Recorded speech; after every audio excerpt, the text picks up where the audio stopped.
12월 19일 오늘 하나님의 말씀은 열왕기하 16장 말씀입니다. 1절로 4절 말씀.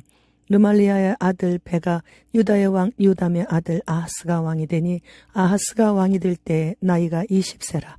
예루살렘에서 16년간 다스렸으나 그의 조상 다윗과 같이 아니하여 그의 하나님 여호와께서 보시기에 정직히 행하지 아니하고 이스라엘의 여러 왕의 길로 행하며 또 여호와께서 이스라엘 자손 앞에서 쫓아내신 이방 사람의 가증한 일을 따라 자기 아들을 불가운데로 지나가게 하며 또 산당들과 작은 산 위와 모든 푸른 나무 아래에서 제사를 드리며 분향하였더라. 본장에서는 우상을 쫓아 아들을 제물로 제사드린 아하스의 행적과 아하스가 아수르 왕에게 원군을 요청하여 침입해온 아람과 북이스라엘 동맹군을 몰아내는 장면과 아하스가 다메섹의 우상 종교를 유입하여 섬긴 악행들이 기록되어 있습니다.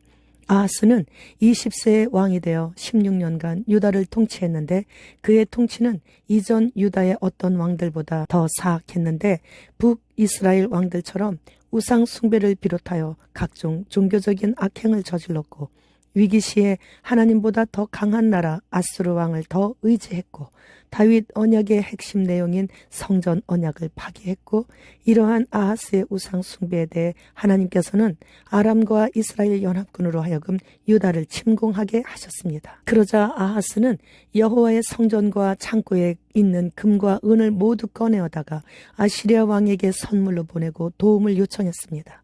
그때 유다에서 활동했던 이사야 선지자는 아하스 왕에게 그들을 두려워하지 말고 여호와를 의지할 것을 강하게 권고하면서 하나님의 거듭된 최후 심판의 경고와 회개의 권면에도 불구하고 무능하고 무기력한 아하스는 정치적 군사적 위기 상황을 극복하기 위해 스스로 아시리아 왕의 신하임을 자처하고 주종관계를 스스로 맺고 그의 힘을 의지하려고 했습니다. 아람과 북이스라엘의 침공으로 위기에 몰렸던 유다의 아하스 왕이 디글랏 빌레셋 3세의 도움으로 나라를 지키게 되자 친히 감사와 경의를 표하기 위해 당시 그곳에 머물고 있었던 아시리아 왕을 찾아가서 충성을 나타내 보이고 자신의 종된 자세를 낮추기 위해 아시리아의 화려하고 웅장한 우상제단 모형을 본떠 만든 다메섹의 제단을 성전 마당에 세우게 하고 솔선해서 각종 제사를 그 위에서 드렸습니다. 그리고 아하스는 여호와께서 가장 싫어하시는 아들을 불태워 드리는 예식인 몰렉 숭배를 시행한 바 있었습니다. 이러한 행위는 여호와 신앙과 우상 숭배를 혼합시킨 가증스러운 범죄 행위였던 거예요. 아시리아 왕이 점령하여 잠시 머물고 있는 패배한 다메섹으로 아시리아 왕을 만나러 간 아하스는 그곳의 우상 제단을 보고 그 제단 모형을 그려 제사장 우리아에게 보내어 그대로 제단을 만들도록 했죠. 승전한 나라도 아니고 패배한 나라의 신전 모양으로 유다도 만들라는 거예요. 아하스는 멸망당할 일만 행하는 아주 어리석은 왕이었습니다. 게다가 자기 다음 왕위를 이을 아들까지 몰렉에게 인신제사까지 드린 비정한 아버지였습니다. 그러면 아하스 왕이 이렇게까지 어리석은 일을 할 수 있게 된 계기는 영적으로 완전 제로인 제사장 우리아로 인함인 것이죠. 영적 지도자를 잘못 만난 것으로 인해 아하스 왕은 비극이 시작된 거예요. 우리아는 예루살렘 성전이 하나님의 명령에 의해 지어진 것임에도 불구하고 왕이 우상 제단을 지으라고 하자 하나님의 전의 모양과 기구 위치까지 바꾸며 임의대로 변경시킨 실로 어리석고 무모한 하나님께 불순종의 극치를 이루었습니다. 이사야 8장 2절 말씀. 내가 진실한 증인 제사장 우리아와 여베레기야의 아들 스가랴를 불러 증언하게 하리라 하시더니 한때는 우리아 제사장은 하나님께 진실된 증인이라고 칭찬까지 받은 인물이에요.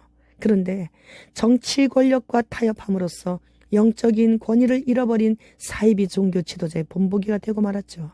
진짜 참된 영적 지도자는 어떤 불이익과 핍박이 주어진다 해도 죄와 타협해서는 안 될 뿐만 아니라 오히려 세상의 불의를 지적하고 단호히 책망해야만 하는 것이에요. 오늘 제사장 우리아의 교훈은 현대 교회 지도자들에게 하나님께서 던져주시는 엄숙한 경고의 메시지가 되어야 하는 것입니다. 아하스는 정치적으로 아시리아 왕을 하나님보다 더 의지하였고 종교적으로 유다는 완전히 아시리아에 예속되어 버린 것이죠. 이제 남은 것은 하나님의 진노의 심판만이 남아있는 것입니다. 역대하 28장 27절 말씀. 아하스가 그의 조상들과 함께 누움에 이스라엘 왕들의 묘실에 들이지 아니하고 예루살렘 성에 장사하였더라. 그의 아들 히스기야가 대신하여 왕이 되니라. 따라서 당시에 아하스의 정책을 인정하지 않는 하나님을 두려워하는 유력한 권력자들이 있었기 때문에 아하스를 왕들의 묘실에 장사하지 못하게 했던 것입니다. 이렇게 당시에 아하스의 정책을 인정하지 않는 하나님을 두려워하는 유력한 권력자들이 있었기에 아하스를 왕들의 묘실에 장사하지 못하게 했던 것입니다. 우리 인생은 죽어서부터 진짜 인생이 시작되는 거예요. 죽어서 왕실의 묘실에도 못 들어가는 것을 보면서 우리는 생각해야 돼요. 살아있을 때 천국과 지옥을 자기 자신이 선택하는 것이에요. 죽음 이후에는 아무리 힘과 능력 있는 권세자여도 왕들의 묘실에조차 들어갈 수 있는 그런 선택도 못하게 되는 것이잖아요. 주님이 곧 오신다는 나팔소리는 참으로 여기저기서 요란하게 막 불려지고 있는데 아직도 다음 세대가 있는 줄 알고 100년 후를 기약하고 있는 그리스도인들이 얼마나 많은지 모릅니다. 흰신 신으면 블루투스 켰을 때 12자리 맥 주소가 뜹니다. 그 주소로 그 사람의 동선을 추적할 수 있어서 감시와 통제가 이루어지게 되는 것이거든요. 그리고 흰신을 안 신으면 인체와 융합된 디지털 아이디가 없어서 중앙은행이 발행하는 12대시를 받지 못해 매매의 기능을 차단하게 됩니다. 그것이 매매의 기능을 하고 있는 것이죠. 그래서 매매의 기능이 있는 그것이 사람의 피부 아래로 들어오게 되는 것이 곧 짐승표인 것이에요. 그러니까 인체와 융합된 디지털 아이디 없이는 12대시 사용을 하지 못하기에 매매를 할 수 없게 되는 거예요. 우리 교회 권사님들께서 이런저런 얘기를 하시다가 우리는 그냥 굶어 죽읍시다. 그렇게 말씀하신 것이 생각이 납니다. 빌게는 디지털 아이디, 백신 여권, 중앙은행 디지털 통화인 12대시는 사회 참여를 원하는 자들에게는 의무적으로 도입된다고 말했습니다. 이 표를 우리가 받지 않으면 그냥 우리 권사님 말씀대로 굶어 죽읍시다. 주님 어서 오시옵소서. 마라나타.